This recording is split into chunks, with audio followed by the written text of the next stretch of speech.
Welcome back to the CSP Elite Baseball Development Podcast. I'm your host, Eric Cressey, and this is episode 143. We actually have a guest host, someone who's been in the house before, John O'Neill, our Director of Performance at CSP Massachusetts.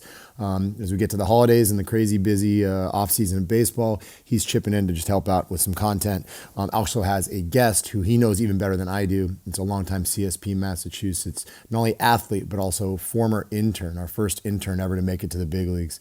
Who'll be an outstanding guest. So John's filling in today, and we will be back with me next week. This episode is brought to you by Athletic Greens, the most comprehensive NSF certified for sport daily nutritional supplement I've ever tried. With so many stressors in life, it's difficult to maintain effective nutritional habits and give our bodies the nutrients they need to thrive. As a father of 3 young kids and a co-founder of multiple businesses in multiple states, on top of still being an avid exerciser, I know that busy schedules can really take their toll on us. Whether it's poor sleep, exercise or life stressors, environmental factors, or simply not eating enough of the right foods, we can wind up deficient nutritionally. This is where Athletic Greens can really help. It's a game-changing nutritional insurance policy. They simplify the logistics of getting optimal nutrition on a daily basis by giving you just one thing with all the best things. And that's why I use it daily and recommend it to our athletes. 1 scoop of Athletic Greens contains 75 vitamins, minerals, and whole food sourced ingredients, including a multivitamin, multimineral, probiotic, green superfood blend, and more. They work together to fill the nutritional gaps in your diet, increase energy and focus, aid in digestion, recovery, and supporting of a healthy immune system. This all can happen without taking multiple products. While most nutritional products come to market and stay stagnant, Athletic Greens continues to obsessively improve this one holistic formula based on the latest research, producing 53 improvements over the last decade. They invest in the most absorbable and natural source of each ingredient and go above and beyond in third-party testing to ensure their customers continue to receive the highest quality and best daily nutritional habit on the planet. It's lifestyle friendly, whether you're keto, paleo, vegan, dairy-free, or gluten-free, and contains less than 1 gram of sugar without compromising on taste. They put 75 ingredients through the NSF for Sport certification to come up with a formula that's trusted by some of the world's best athletes, including our own. Right now, Athletic Greens is giving our listeners 10 free travel packets with their subscription. Simply go to athleticgreens.com/Cressey to receive my offer. These travel packs are perfect for supporting your immune system, energy, and gut health when you're traveling for games, training, or simply when you're on the go. They can be a great counterbalance to less than ideal on-the-road food options. So if you want to bridge the gap between deficient and optimal and give yourself the best chance to get nutrient diversity, then head to athleticgreens.com/Cressey and get your 10 free travel packets today. Again, that's athleticgreens.com/Cressey, Cressey.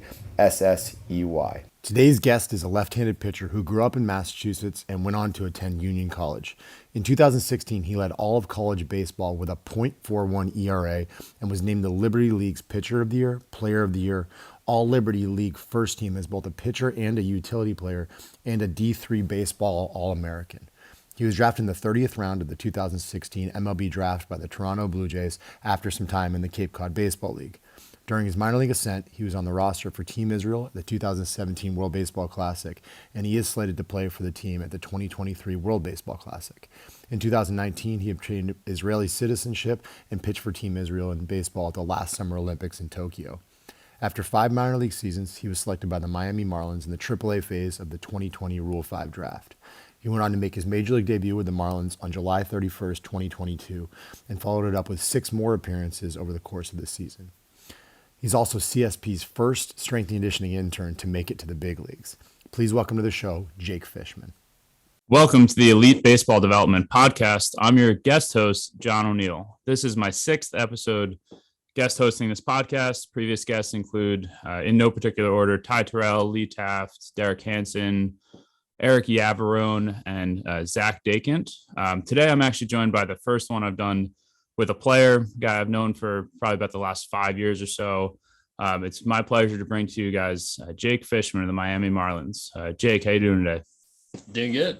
Thanks for having me on the podcast. Yeah, absolutely. So I know you've been a longtime CSP guy, and so we've known each other since I started here. But you were here predating me. Tell me how you went from being an intern at CSP to making the major leagues. I think that story's too long to fit into one podcast. But I ended up becoming an intern at Cressey because I was in college. I just finished my freshman year, and I had a friend that was training here, and it really improved his game. And I knew that the training here was good, but I didn't really understand anything about it. And I wanted to come in, kind of learn the material as good as I could, and then take that back to college with me and implement it for our own strength programs. So I interned here at my between my freshman and sophomore year of college. I might have been sophomore. And then, I wanted to really understand the why, like why are certain people doing specific things? Why are certain people doing the same exercise differently? Like that stuff didn't make sense to me based on their shoulder positions, their rib positions, all this other stuff. So that was really like my goal of coming into the internship and applying it back at school for me. Sure, that makes sense. So I'm going to skip ahead a little bit and fast forward a bunch of years, and then we'll come back and talk more on the backstory. But so this summer you made your debut, I think right around August 1st. Is that right? Yeah, right. End of July, I believe. Yeah. Cool. Yeah, either July 31st or August 1st down in Miami. So I've been telling Jake for probably the last 4 years during his time in AA with the Blue Jays and then AAA with the Marlins, like, hey, if you get called up, let me know. I want to be there. So, luckily it worked out. We flew down to Miami, saw him pitch, I think 3 2/3 against the Mets. Walk me through the feeling of taking a major league mound for the first time. It's crazy. Yeah. Like when I was warming up in the bullpen, I don't think I threw a single pitch at the catcher. I just kept throwing it by him, turned into the pitching coach, grabbing another baseball, sailing it again. I was like, oh boy. Jogging out to the mound, I kind of left that behind me. I was like, okay, obviously the bullpen doesn't mean anything. Getting out to the mound, I didn't really have that moment where I looked around and kind of like took things in. I was more just freaking out because Francisco Lindor was at the plate. And, it was a first and second 2-out situation. Everybody kind of told me my whole career that I was going to be a lefty specialist guy. And, first batter I'm facing is one of the best righties in the game. So I was obviously, I just take that with a grain of salt. And I just want to get that first pitch for a strike. And it's really hard to do when you can't feel anything in your body. But pitch number 1 went in for a strike, and that really calmed me down. And then, once Lindor eventually grounded out to third on a fastball down the middle, and I was like, okay, like this, it's basically the same game. Obviously they're better hitters, but they're still going to get out, make good pitches. And Yeah, no, and we'll definitely talk more about, the time you spent in the big leagues at the end of this year. I want to just rewind a little bit.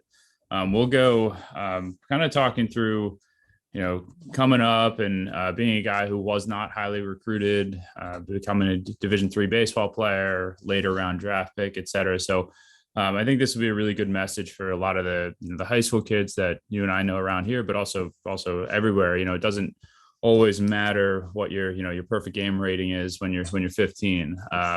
And so talk to me about, how the recruiting process went for you, what kind of player you were in high school, and your thought process in choosing Union College. Yeah. So in high school, I was a very scrawny kid. I think I left my senior year weighing 160 pounds, and I was topping out probably around 80 miles per hour, but had good command, had good off speed, and good movement on my fastball. So as a junior, I hit a growth spurt going into my senior year. So I was really, probably 5'6" my junior year, and then got up to 6 feet my senior year. So I was a late bloomer. And that meant that pretty much every D1 school that I wanted to look at just kind of wrote me off because they're recruiting so early. They're, you're sophomore and your people are committing earlier and earlier these days, it seems like. So I started looking at D2, D3 schools, and I knew I wanted to go to a good academic school. And I just started emailing coaches. The best advice I ever got was from one of my good friends, David Zabinski, who's older, went through the process. He said, put together a list of 25 schools. He's like, I don't even care if you're interested or not. It's good if they kind of fit your criteria, but just throw 25 schools on a spreadsheet and email all of them and say, this is who I am, and I'd love for you to come to a game, watch me in the spring. So I did that, and probably 5 or 6 schools came out to watch me. And I think I ended up having 4 D3 schools seriously interested. And I ended up going to Union because, one, I loved the school. That's really important. It's always important to find a school that's good for you regardless of baseball. And they allowed me to be a 2-way player there. And that was another big thing, which I do feel like contributed a lot to my career, because if I went to a D1 school, probably would have became a pitcher only. But I felt like playing the field, getting to hit as well, really continued to develop my athleticism throughout the years. Yeah. So let's talk a little bit about that. So being a 2-way player all the way through college, right? Yeah. All the way through. And so you've been a guy who's been largely healthy throughout your career. Do you feel like that contributed towards, putting less mileage on your arm at a young age? No, I don't think so. Because I threw my fair share of innings in college for sure. But I do feel like in the long term, it allowed me to have a higher work capacity overall, of like, when you're pitching 7 innings once a week and then playing 4 other games a week or 5 other games a week, you get this big work capacity that when you finally stop doing that and you just pitch, you have like, what's the word that you attribute when you build up a bunch of work capacity and then you go off to the season, and then John's looking at me like I'm crazy. I'm looking for the perfect word. I don't know which one you mean. And then you stop with the high work capacity, and it translates into a lot better like power and efficiency when you're actually in season. But I'm sure people are know what I'm talking about. I don't know if you're looking for the word like transmutation or one of those. Like, that sounds like the right word. Realization and yes. and then training texts when you build up a lot of stuff prior, and then you basically do less of it so that you can do more of the stuff you're actually training for. Yes, exactly. That's those are like complex periodization terms. I wasn't sure if you were going for those. Yeah, it's been a while since my internship, so. So I felt like in the long term, when you do that for years and years, it allows you to just maintain that athleticism much deeper into your career. That makes sense. So, you talked about, I didn't realize you're 5'6" junior year, grew a lot. You're about 6'3" now. Yeah. So you grew a lot after junior year of high school. Right now you're, a lower arm slot guy, a relatively unique delivery. How much of that from a young age was like, this is how I'm going to purposely throw to be deceptive, versus this is just how my body happens to throw the ball well? It was pretty much all that's how my body likes to throw the baseball. I went to a pitching coach early on, Tom Landry, who had this philosophy of, you want to make sure that your head is over the center of your body as long as possible. And wherever your arm falls into its arm path with your head over the center, that's where your arm path should be. You got a lot of guys trying to, climb over top, and their head starts going way off to the side, which really isn't ideal. Kind of developed at an early age in high school, and it's only gone further down since I've hit pro ball. So. Okay. Yeah, that makes sense. And, one of the things that is become really prevalent in baseball the last 3, 4, 5 years is actually being able to quantify stuff like, the deception that you create with your delivery and the way your pitches move. How much do you rely on like using the data to, let's say, change something or validate something that you're already doing, versus say, this is what I've been doing my whole life. I've been throwing like this for a long time. I'm going to stick to who I am. It's a good question. Recently, I've been using the data way more and with a lot more confidence. Especially the previous off season, used it a lot to develop a slider. In terms of mechanics, I try and stay away from using analytics regarding that, but just because I'm so unnatural with my mechanics, I feel like I just need to go how my body feels. But for developing pitches, pitch usage, I think they're incredibly useful. The first time I got called up to the big leagues, they had a big spreadsheet, and it was my every pitch I had, fastball up, fastball down, and my slider, and it had a grade against every hitter. And that's when I realized, I was looking at all the righties. I was like, wow, my slider is grading way better than my fastball against righties.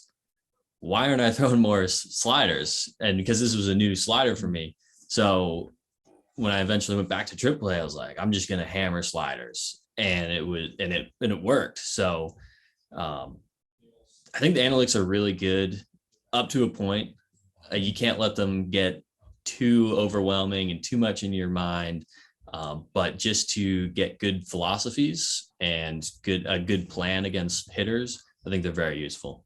So I look at you as a guy who some of the secondary numbers, I'm calling a secondary number, anything that's basically not, velocity, or even you could say spin rate, right? Those things that have been around for a decade plus. So, the different stuff on approach angles, horizontal and vertical break, basically everything that goes into the way you're trying to grade your fastball and your slider.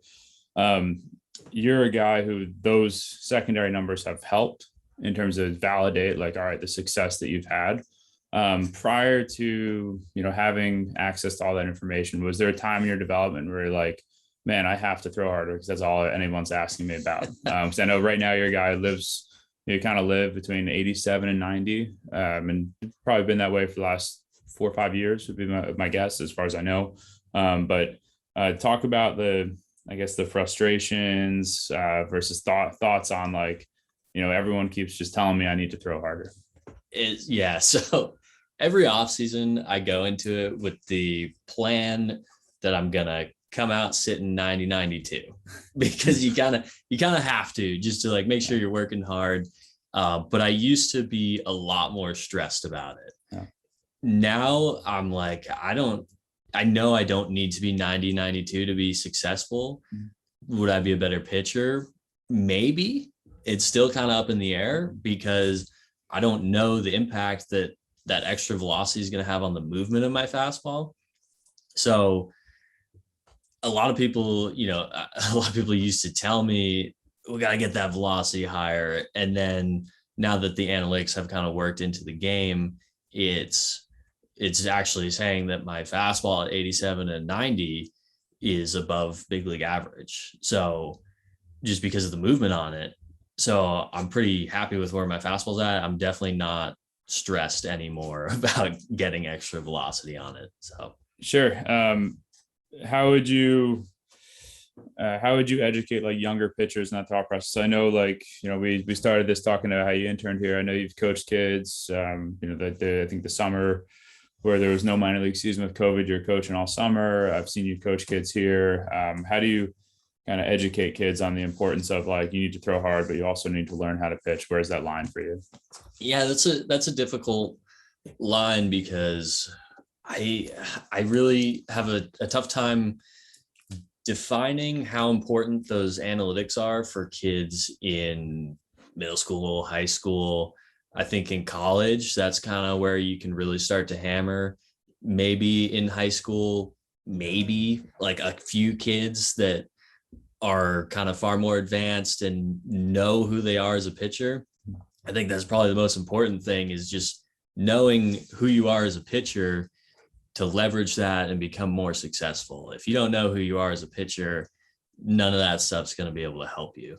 So there is obviously time and place for it, but it's really tough to sit here and kind of encourage young kids to do that. And instead of just saying, I want you to go out and compete as hard as you can, and you'll know if you're making good pitches and if they're swinging and missing. You don't need analytics to tell you that. So that's kind of my advice, is just go compete as hard as you can. Sure. And I think, I coach youth baseball a little bit on the side. I'm obviously around a lot of high school kids during the day here. There's a huge emphasis on just creating quantifiables versus actually creating classic baseball statistics, like limit runs and strike people out and induce weak contact and stuff like that, stuff that's been around for a long time. But like you said, just trying to compete and focus on that first and everything else second, I think is just a good message for people to hear and remember that, if you're 14, 15, 16, like you even said, I mean, you probably were thrown well under 80 miles an hour at age 14 or 15, right? So it's not necessarily how hard you're throwing then, it's the lessons of competing and trying to get people out consistently within that topic. So I know right now your guys primarily fastball slider. In the past, different off seasons, you've kind of toyed around with the third pitch or trying out something new. Talk to me about the evolution of, saying, all right, I'm going to just master my best two pitches versus feeling a need for a third or maybe fourth pitch. Yeah. So over the years, I've always tried to get a third pitch.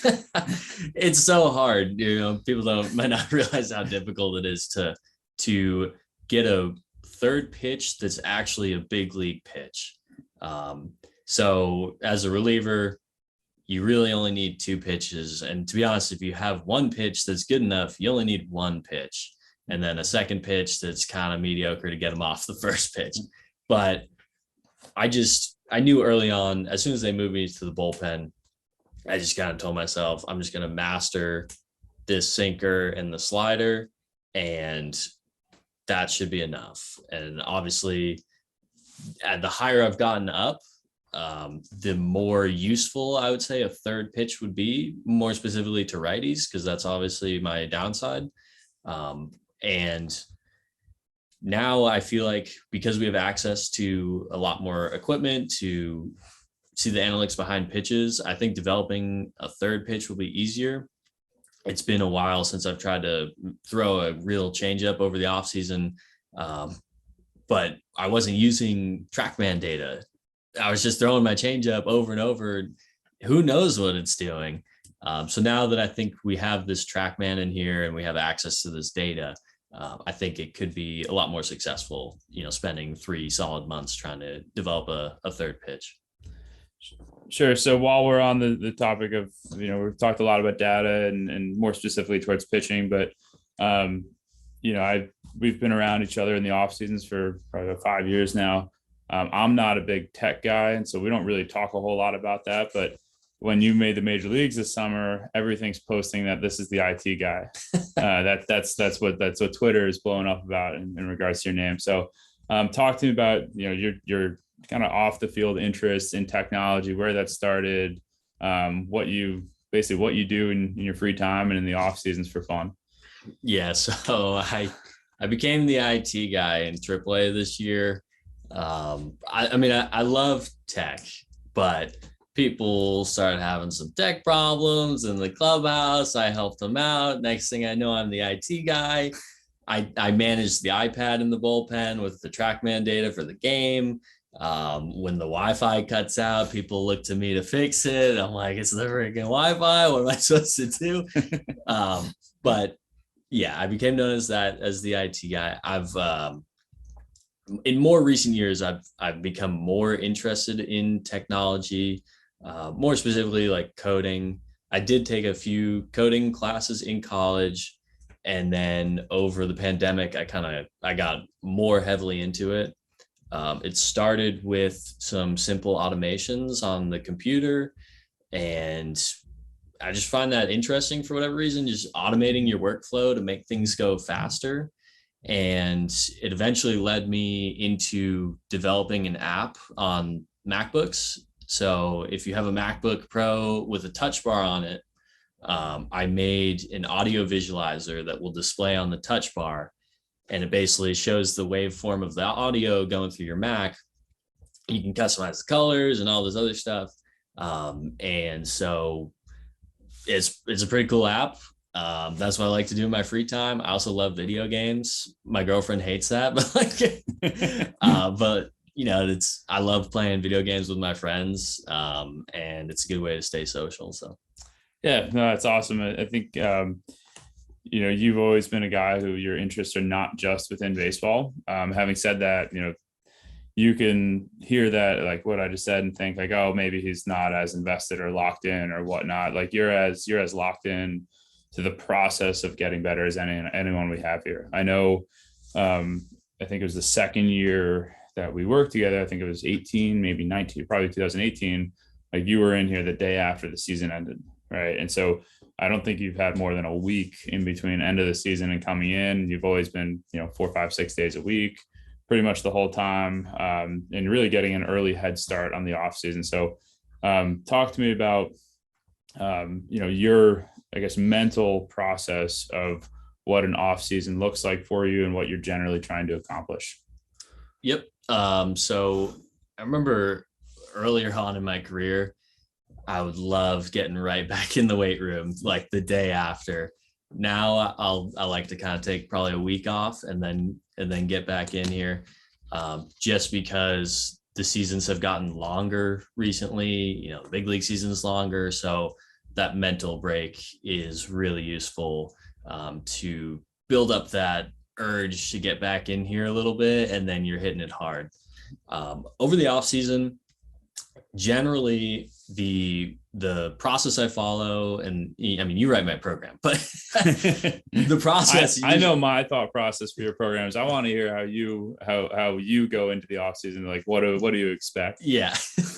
So for me, it's that first month is building up capacity, like that work capacity, which I hate. That's month one is my least favorite month of the program. But it's a lot of isometrics, it's a lot of eccentric exercises, and it's a lot of mobility work. And especially for me, it's a lot of breathing drills, because I found that breathing has been made a profound impact on how my body operates. And there's just so many benefits of starting your workout with breathing and ending your workout with breathing. It's become a very important part of my program. Yeah, and I guess and everything you said was in line with kind of the way I approached writing them as well. But one of the things that's always stood out about you is there's, from the get-go, whether you were a high A, double A guy, or now a major leaguer, there was nothing too minutia or too small to take seriously, if that makes sense. So I think a lot of guys, and whether they're professional athletes or in middle school, a lot of guys struggle to wrap their mind around the idea of, this exercise doesn't seem that important, so I'm just going to get through it and move on. Whereas then they get over to the trap bar deadlift, and it's like, all right, it's go time. I'm going to be locked in. Whereas that's just not how you approach anything. I could tell, you could see the look on people's faces or how they're executing an exercise. First, like once the warm up starts, like the execution is going to be at a high level. So is that something that you're consciously aware of? Is that something you ever struggle with, like mentally being like, all right, I have to get through this? What's your thought process in terms of approaching things the way you do? I think you hit it pretty good. That's definitely the approach that I take. And mostly because I've found that I've never been the most talented guy. So I had to do every little small thing right. Even at a young age, because I wasn't as big in high school, as I had to learn how to bunt. I had to do all these other things that a guy that doesn't throw 85 doesn't need to do. Mm-hmm. So I kind of built that throughout my career. And then even as your career goes on, you learn that it's really the tiny things that make the difference and keep propelling you further. So if some guy is just crushing trap bar, but they're not doing their Y's and T's properly, and I am, that's going to give me a huge benefit for many reasons. So I've just found that following those small things has given me an edge. And from an outsider's perspective, so I'd say over the last decade or so, kind of seeing it play out, and more specifically within the last 6 years here, you think that, all right, professional athlete, they must, work so hard, that's why they're there, or they must, crush the weight room when they're in there, and that's why they're there. And the reality is, the talent margins are incredibly small. And so the difference between some, like mid-major D1 arms and professional arms we have is incredibly small. And it is like you said, like the guys who make it all the way up, I'm sure there's the occasional, like they're just so talented, that's why they make it. But most of the guys who make it to that level make it because at some point they embrace the process of doing minutia or doing smaller low-level activities really, really well, and trying to do that consistently over a long period of time, at least from my bias and what I've seen of guys coming through this door. We've got 90-mile-an-hour high school arms that come in every day, and so the throwing a lot harder isn't the thing that's going to propel them to the major leagues, right? It's staying healthy, it's executing things on a high level, et cetera. So that's just kind of my 2 cents on it. But let's talk a little bit about, let's progress through the off season. Talk to me about your typical throwing game plan. And so the way you look at, whether you like time off, don't like time off. I know you've approached that in different ways in the past, and where your head is at right now as it regards to that topic. Historically, when I was in high school and college, I always took time off. I took probably 2 months off, and I was totally good with that. That worked for me at that time. And then I got to pro ball and I started tweaking it. And then I eventually landed on, I'm not going to take any time off. And I would just play light catch 2 or 3 times a week until I'm ready to start progressing from there.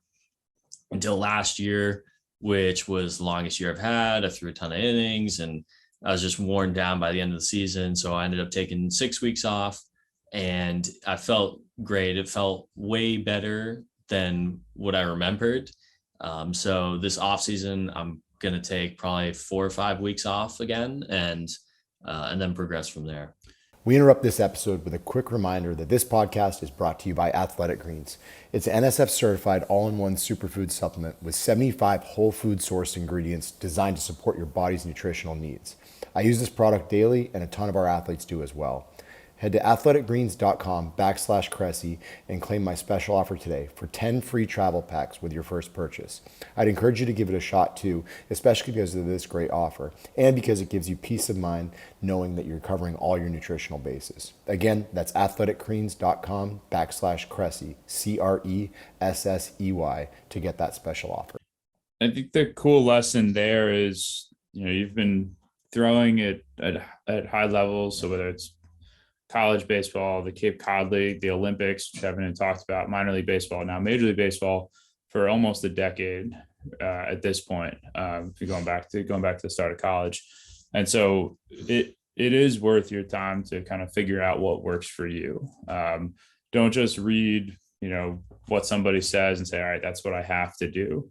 Maybe take an idea from it, try it. And if it doesn't work for you, modify it for the next go around. So I know you're a guy who's always kind of been willing to try whatever if you feel like it's going to help, and you've kind of settled into a sweet spot where that's your current thought process on like off-season throwing.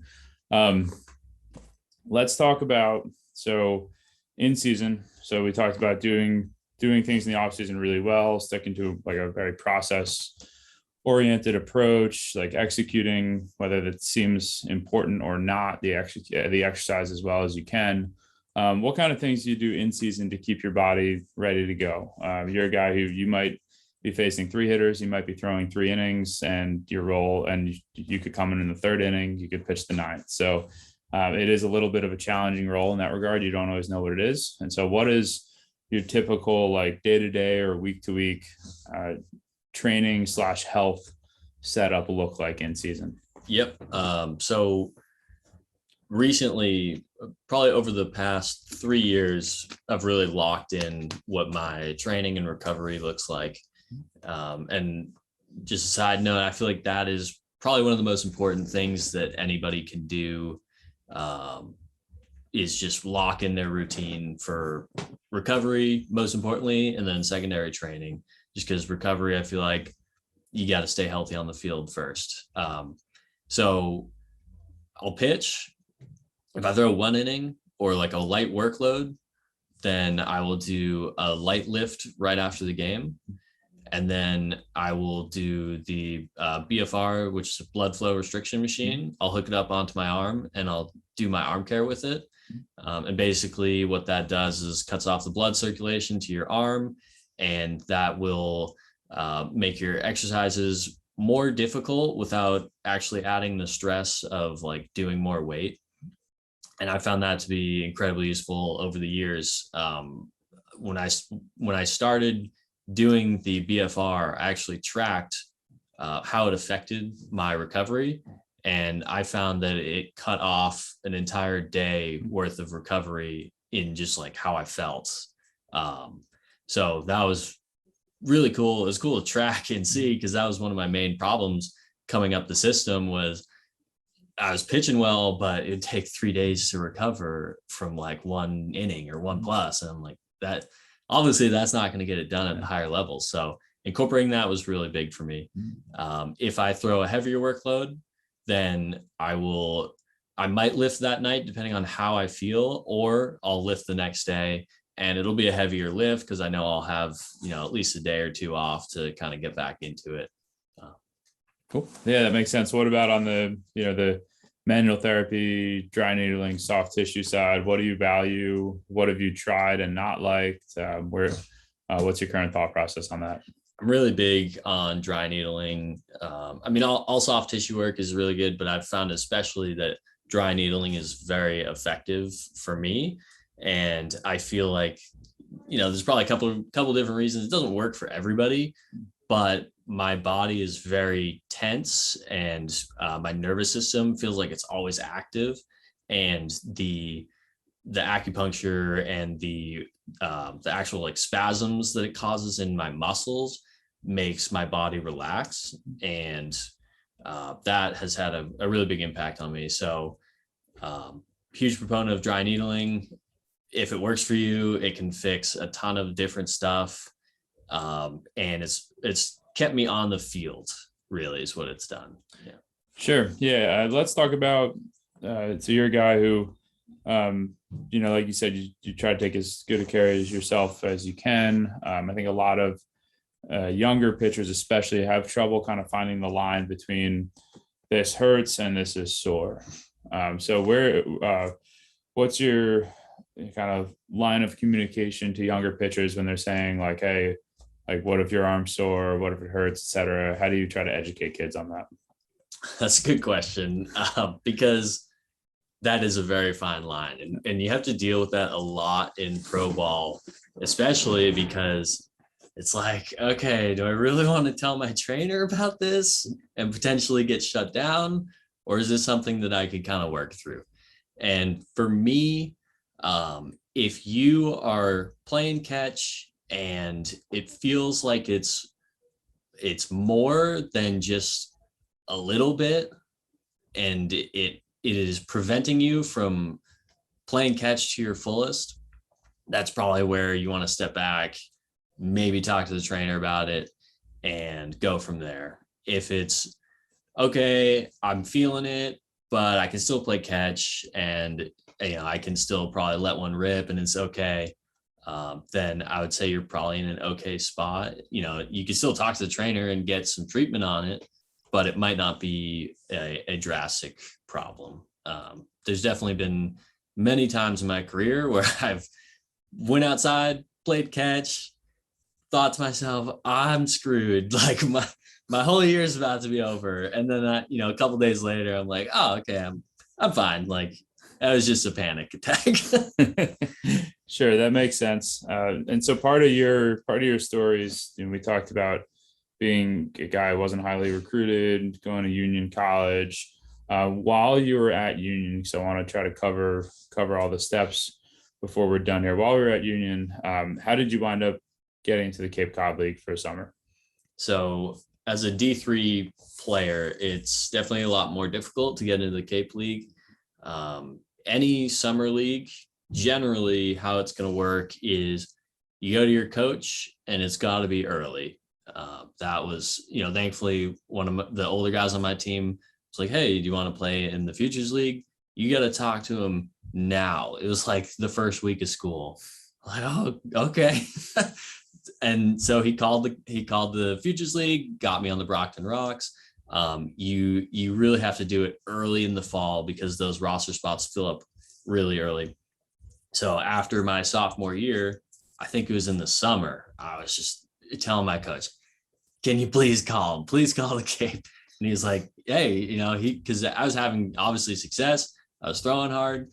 And so he called all the teams, and the Wareham Gateman ended up giving me a temporary contract.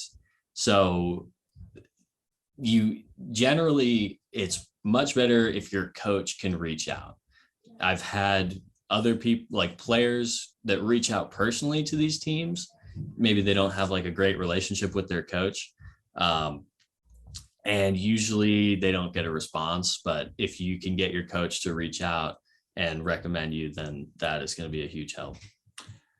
Do you feel like the Cape Cod League summers kind of will put you on the map for pro ball, or were you already drawing some interest prior to that? I was definitely drawing interest from my year at Union, my junior year especially, because there would be probably one or two scouts at every game that I was pitching towards the end. And then there was one weekend where I think there might've been 7 or 8 teams there. And just from like the old school stats, I was having a really, really good year. Great ERA and a lot of strikeouts. So people were coming to see me. And then word kind of spreads around, like scouts talk to each other. Oh, did you see that kid in upstate New York that nobody knows about? Okay, what'd you think? But pitching in the Cape and having a good start definitely helped, because I was talking to a couple teams on draft day and they kind of were like, and then my agent sent them an article about my start, and they immediately called back and were asking like, how much does he want? Like all this other stuff. So that definitely had a contributing factor. Sure. So when you did get drafted, it was somewhat around the 30th round or low 30s? 30th round. 30th round. Yeah. Okay. I remember the first number was a 3. But, so to get drafted in the 30th round, what was that day like? Kind of feelings, emotions, thoughts when you received that call? It was a whirlwind for sure. I remember I was in the Cape. We had a rain out, so I was driving home, and it was the 3rd day of the draft, and those rounds just fly by. They're rapid fire, calling out names. And I was driving home, and I got a phone call from my agent, my advisor at the time. But I remember him saying, he's gotten a couple phone calls. The Blue Jays said that they wanted to draft me. They weren't sure what round it was going to be. But they were going to pick me, they thought, at some point. So I was like kind of freaking out. We got to the 20, 25, and I'm listening to the names getting called out, and I get a phone call from a number that I hadn't got before. And I pick up, and it was the scout that signed me. And he's like, "We just drafted you." Oh my God. So he called me, and then like it's just a flood of phone calls. It was very, very magical moment for sure. And then I eventually I made it home from my drive, and then got to see my parents, and they were obviously very, very happy. So obviously, D3 ball to pro ball, it has to be a big jump, right? What was kind of the initial, that first summer in pro ball? What was the initial reaction to, facing, in theory, much better hitters? I was terrible. I was so bad my first year. And looking back at it, I was like, how is anybody supposed to be successful in the position that I was in? Just because I was in rookie ball in Florida in the GCL, and it is so miserable. You play every game at noon, and it's deathly hot. I've been in the Northeast my whole life, so I'm not used to this humidity. Like, I'm drenched in sweat every time I pitch, and my hands soaking wet. I can't feel the ball. I don't know where it's going. And I'm looking back like, why would I even think that that would go well? Eventually I did figure it out towards the end. My main problem was I was just throwing it too many strikes to these young guys that swing at everything, and they actually have some bat to ball skill that, you know, they didn't really have in D3. So they were just cranking balls off me. But eventually I learned that, if I keep the ball down at the knees with my sinker, like, it actually works, and people get themselves out and they swing and miss and stuff. So it was a learning process, and it's kind of funny because the higher I got up, it felt like the better I did, because guys actually let me play my game. And my game is get ahead early, throw strikes, and then if they try and swing early, it's probably going to be a ground ball with my sinker. And if it gets late, then I can go for the punch out. But my game is always just attack, attack, attack. And against really young guys, that doesn't always work. Sure, that makes sense. And I've heard that from other guys too, that sometimes the younger hitters who, who crush strikes but can't stay off pitches outside the zone, it's actually harder to face them. But hard to quantify this next question, but especially in that first summer in pro ball, and then into the next year as well, what percentage in your head was, wow, I'm probably never going to climb past this, versus, all right, I'm going to make the major leagues?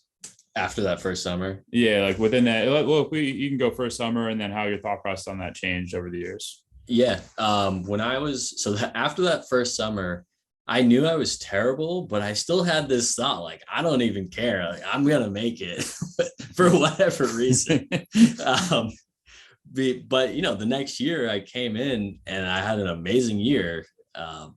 Who knows why, but it just went really well. And it wasn't until I got to high A, my third year, where I was a month into high A, and I was sitting in my room telling myself, I'm never going to make it, because I was so bad. Like, I didn't know what was going on, but every time I went out, gave up runs, get homers, doubles, all of it.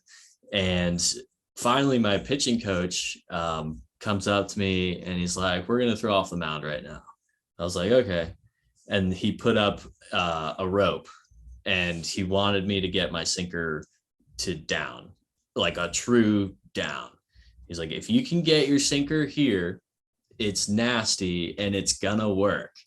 And I felt like I was throwing it at people's ankles, but I went out the next game and I threw it exactly where he told me to, and everybody was swinging at it. And it was like blooper, weak contact, swing and miss. I was like, I don't know why they're swinging at it, because it's a ball. But guys in high A are incredibly aggressive, but they're also very talented. So it was kind of that I was having that trouble with finding the mix between pounding the zone and throwing out of the zone to get people to go after.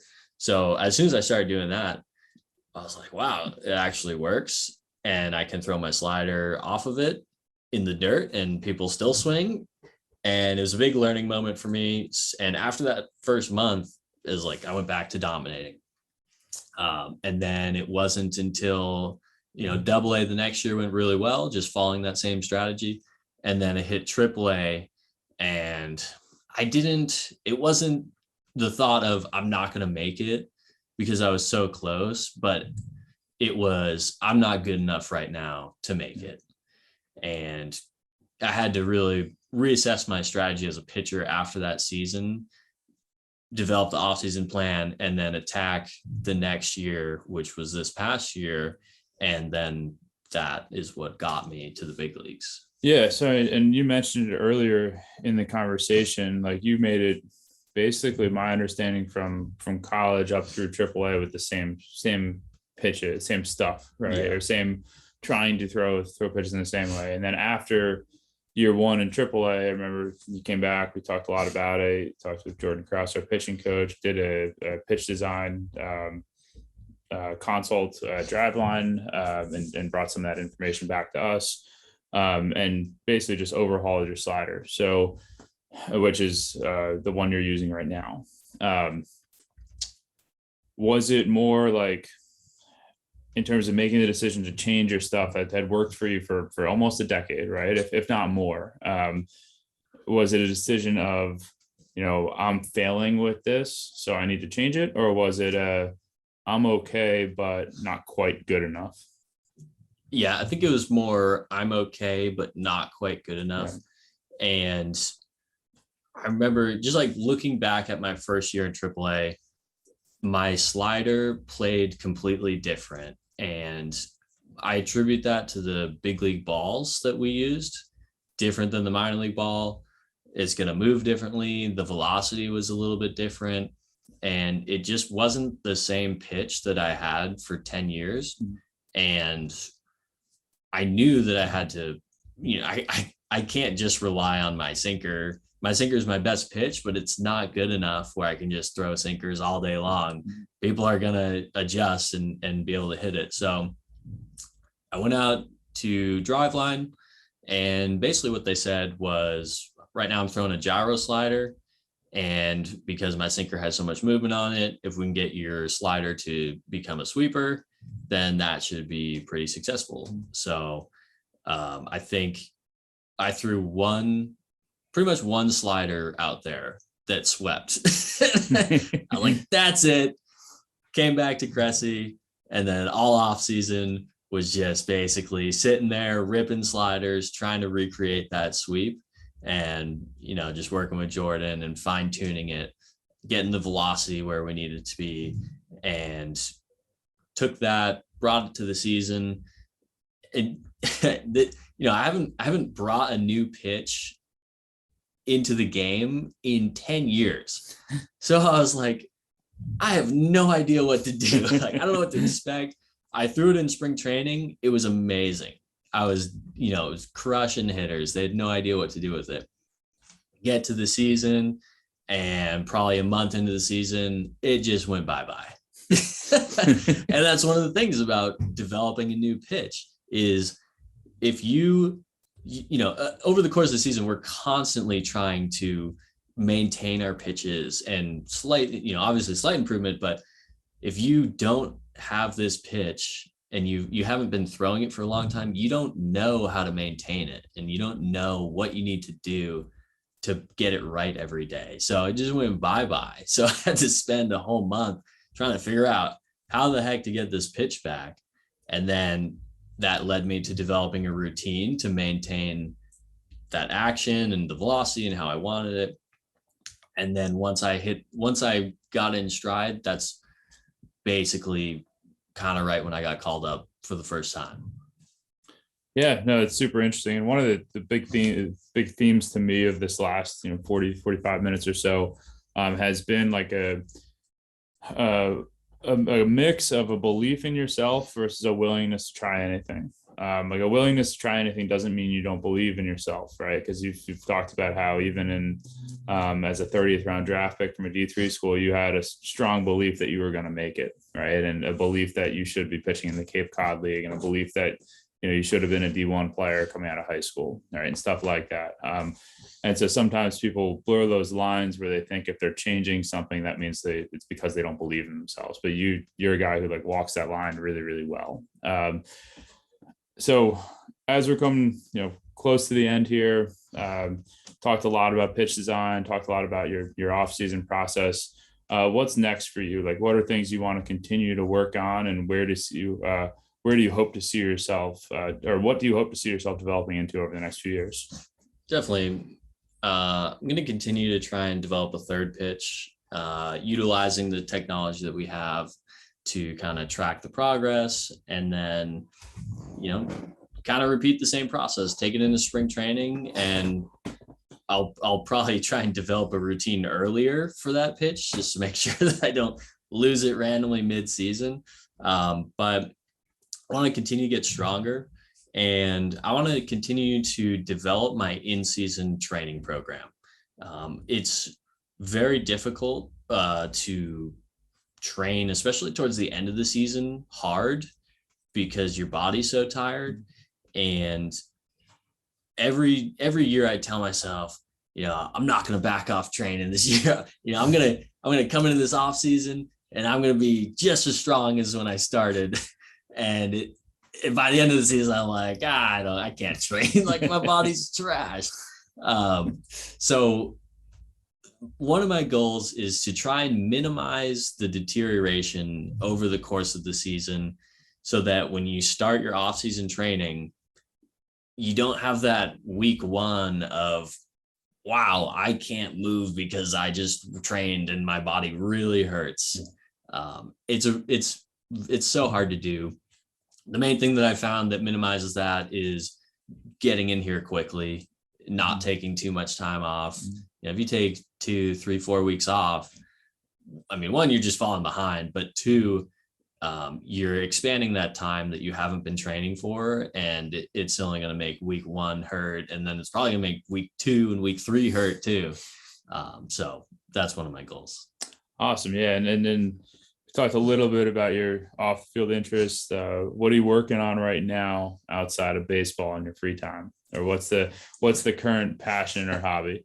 So I've kind of taken some time off for a little bit. I'm definitely going to make some more YouTube videos. I make technology videos showing people how to use their MacBooks and be efficient with their workflows and stuff. So going to continue to do that and, just enjoy training. It's been a long journey to get to the big leagues. It feels like when you're in the minor leagues, you come into the off season and you have to train and work so that you're making money because you're not making any money during the season. So this is kind of the first time where I've had that ability to just kind of relax and enjoy life for a little bit. So, yeah, well, you've definitely earned it, and earned it from a standpoint of like we know you're gonna work your ass off 2-3 hours a day, and enjoy the free time while you can. Especially, spending another winter up here in Massachusetts, in beautiful Sharon, Massachusetts. But all right, guys. Well, thank you for listening here. You can reach me on Instagram at O'Neill Strength. Jake, what's the best way if a fan wants to reach out to you? Probably Instagram at Swedish Fishman 1. All right. And if you guys follow the CSP Massachusetts Instagram account, which is at CSP MASS, you'll see, a lot of training and throwing related highlights from Jake on there this offseason. We do tend to tag him a lot. So, well, thank you guys again, and hope to talk to you guys soon. Thanks for having me.